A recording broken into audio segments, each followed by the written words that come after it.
Eu estive com o presidente Lula ontem e fiquei assustado. Parece que ele está em modo avião, desconectado da realidade. Ele veio aqui em Minas, de certa maneira, se posar como o pai dos pobres e dizer que só ele e o Getúlio é que trabalharam pelos mais necessitados. Esse filme, nós brasileiros já vimos e não gostamos. Eu sei que a prosperidade é uma conquista de cada um de nós e não uma dádiva do governo, nem do presidente, nem de ninguém. E ele falou isso, gente, com uma plateia cheia de trabalhadores, de gestores, gente que sabe muito bem que para melhorar de vida é preciso ralar muito e não depender de favorecimento. Esse presidente modo avião talvez seja um motivo dele não se lembrar do desastre que foi o governo PT para o Brasil em 2015-16. O governo que provocou a maior crise, a maior recessão da história, que arruinou a vida de muita gente, provocou 3 milhões de desempregados. E aquela crise lá atrás foi criada com a mesma receita que ele está seguindo agora. Gastança, irresponsabilidade fiscal e a economia crescendo com anabolizante. E ele mandou a ex-presidente Dilma lá para a China, mas ela e a receita fracassada dela estão aqui no Brasil em vigor hoje.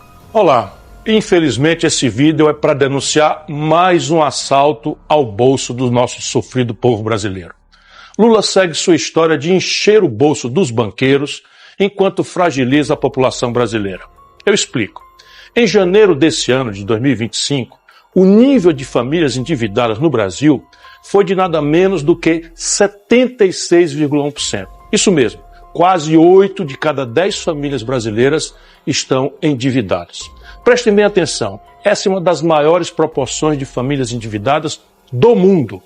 Pior, no começo desse ano, 1/5 dos brasileiros estava comprometendo mais da metade dos seus rendimentos com dívidas. A política de juros de Lula é um câncer mortal porque esse fenômeno do endividamento e da inadimplência está tão generalizado entre as famílias quanto entre as empresas pelo Brasil afora. Nada menos do que 73.700.000 brasileiros seguem humilhados no SPC. Pois bem, Lula agora, com esse nível explosivo de endividamento, anuncia uma das maiores imoralidades de que eu já tomei notícia, olhe, em minha já longa vida pública. Ele vai estatizar os riscos dos empréstimos consignados dos trabalhadores da iniciativa privada, no mesmo passo em que, desavergonhadamente, deixa frouxo, livre para os bancos cobrarem a taxa de juros que bem entenderem e quiserem. Isso é a cara do PT. Simplificando, o FGTS, você sabe, é uma contribuição que foi criada para gerar uma poupança a ser eventualmente sacada em ocasiões raras, difíceis, específicas, como a demissão sem justa causa ou a compra da casa própria, por exemplo. O FGTS é, portanto, um estoque de poupança popular que foi vinculado principalmente ao financiamento de moradia para o povo e saneamento básico para as periferias. Mas na contramão da história, Lula e sua banda de pelegos partiu para privatizar de forma vil esse fundo também. Pior, o dinheiro vai parar no bolso insaciável dos banqueiros de novo. Pelas regras que Lula está ditando, um trabalhador da iniciativa privada vai dar parte substantiva do seu FGTS para o cartel dos bancos. Seja nos juros escorchantes, está se falando no mercado em até 40% ao ano, seja entregando sua poupança, seu FGTS, da vida toda, como garantia se não puder pagar os empréstimos. E quando perdeu o emprego? E se pretendia juntar alguma coisa para comprar uma casinha? E ao se aposentar, precisando desse dinheiro, sem essa poupança mais para dispor? Nos serviços públicos, nos servidores públicos, há uma espécie de conselho vigiando essa esculhambação dos créditos consignados. Entre os aposentados, também. Num e no outro, há um teto para os juros. Segundo o levantamento do PROCON de São Paulo, trabalhadores da iniciativa privada podem pagar mais do que o triplo da taxa de juros cobrada dos aposentados do INSS, que já é uma barbaridade. Para os aposentados, a taxa máxima de juros, barbaridade, para o consignado é de 1,8% ao mês. Isso dá quase 30% ao ano. o teto, portanto, permitido por lei.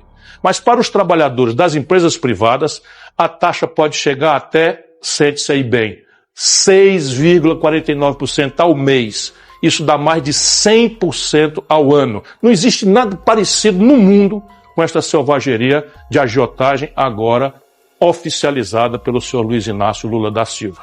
Por que Lula está fazendo essa entrega tão vergonhosa? Por cima da mesa, o pretexto é expandir o crédito e o consumo. Estes mesmos, crédito e consumo, que o seu Banco Central atua selvagemente para conter e restringir via a maior taxa de juros do mundo. Numa situação e na outra dessa aparente contradição, pula a resposta: o ganho sem limites do cartel dos bancos. Eu fico pensando em quanto terá sido a enorme propina para que essa imensa negociata seja anunciada. Vocês acham exagero? É que vocês não sabem, como eu, como é que nasceu o mensalão. Foram os paus mandados de Lula vendendo o cadastro dos aposentados do INSS para o Banco Rural. Ou vocês pensam que eu esqueci que Lula entregou no dia 28 de dezembro de 2023 agora, nada menos do que 93 bilhões de reais de precatórios pelo valor de face a bancos que os tinham comprado recentemente por até metade desse valor? Em tempo, Lula deu aos bancos também o direito de fazer crédito consignado em cima do Bolsa Família e do BPC. Eu, nem ninguém, deveria ter mais nenhuma surpresa. Vocês imaginam um pobre entregando quase 1/3 do que ganha, que não é suficiente nem para comer, em juros para banco? Se imaginam e não sentem o estômago revirar, perdão, tem alguma coisa muito errada acontecendo. Quem se lembra de Lula e o PT batendo dia sim e outro também na condução da política de juros do Banco Central, que até o final de 2024 era presidido por Roberto Campos Neto? Pois é, Campos Neto tinha sido indicado por Bolsonaro e, ao manter uma política de juros que interessa aos banqueiros e àqueles que vivem da exploração da agiotagem oficial, foi alvo de muitas críticas de Lula e dos seus porta-vozes. Mas, como eu sempre disse, essas críticas são apenas a velha e conhecida hipocrisia de Lula e do PT. Enquanto eles fingiam estar indignados, o Brasil seguiu pagando os maiores juros do planeta, alcançando o recorde de nada menos do que 918 bilhões de reais em pagamentos de juros apenas nos últimos 12 meses. Esse dinheiro saiu todo dos cofres públicos, esse dinheiro que não foi para a segurança, que não foi para a saúde, que não foi para consertar as pontes que estão caindo aí, matando gente no Brasil. Só juro. Mas presta atenção em um simples fato. Na campanha de 2022, quando eu também fui candidato a presidente, eu fui muito claro ao dizer que no meu primeiro dia demitiria o presidente do Banco Central, indicado por Bolsonaro. Já Lula e o PT prometeram para o baronato que iam manter o doutor bolsonarista à frente do Banco Central. Muitas críticas vieram sobre mim, dizendo que não era possível demitir por conta da tal autonomia do Banco Central. Mas isso é uma grande mentira que todo mundo em Brasília e na Faria Lima de São Paulo já sabe. Lula poderia sim, a qualquer momento, ter demitido Campos Neto, caso considerasse que ele não estava cumprindo as metas corretas e os objetivos do Banco Central. Isso é o que diz, mesmo abusivamente, a Lei Complementar número 179 de 2021, que passou na calada da madrugada, numa votação secreta, ali virtual, em plena pandemia, para atender o suborno dos banqueiros. Essa lei, mesmo com esse defeito todo, permite que o presidente da República demita o presidente do Banco Central por, aspas, desempenho insuficiente. Isso poderia ser feito com a aprovação do Conselho Monetário Nacional e da simples maioria do Senado. Lula teve todas as ferramentas legais para agir, mas escolheu não fazê-lo. Mas pior, Lula indicou todos os nomes agora para a diretoria do Banco Central entre 2023 e 2024. E todos, sem nenhuma exceção, votaram em todas as reuniões do Copom que define a taxa básica de juros, a Selic, da mesma forma que Campos Neto, o bolsonarista que saiu. Ou seja, já estava claro que Lula e o PT são íntimos do setor financeiro brasileiro que tanto lucra nas costas do nosso povo. Mas Lula, apesar de todo o seu discurso, a sua retórica, nomeou Gabriel Galípolo para suceder Campos Neto. Uma curiosidade para quem quiser saber quem é Galípolo. De 2017 a 2021, ele foi nada menos do que presidente do Banco Fator, ou seja, mais um banqueiro, e esse Banco Fator é um banco que atua muito em parcerias público-privadas e privatizações. Foi ele quem liderou os estudos e o leilão de privatização da SEDAI, por exemplo, Companhia de Água e Esgoto do Rio de Janeiro. Mas Galípolo já demonstrou que continuará com a política de juros elevados, provavelmente aumentando ainda mais as taxas em 2025. 2 pancadas de 1 ponto cada uma já estão apalavradas na última ata que foi assinada por Galípolo. Já se está falando mesmo, vou repetir, em aumentar os juros para 15 pontos percentuais ao ano. Portanto, a manutenção dessa política não é apenas responsabilidade do Banco Central, mas uma escolha direta do governo, presidido pelo presidente Lula.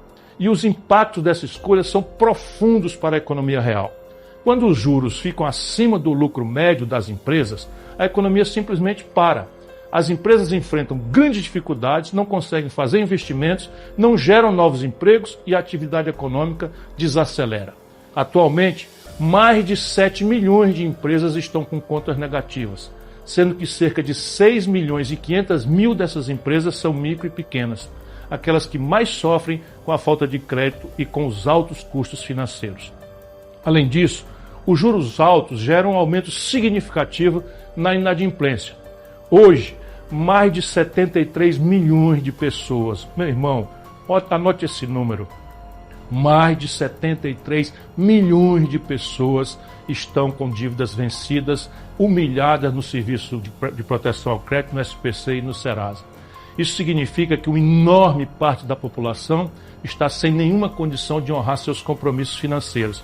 Cada um pensando que errou a mão porque errou no crédito. Não é não, é uma sequela grave dessa política malfadada de juros exorbitantes, que são os maiores juros do mundo. O que acaba levando a um ciclo de recessão, é o que eles estão encomendando, e diminui o poder de consumo das famílias.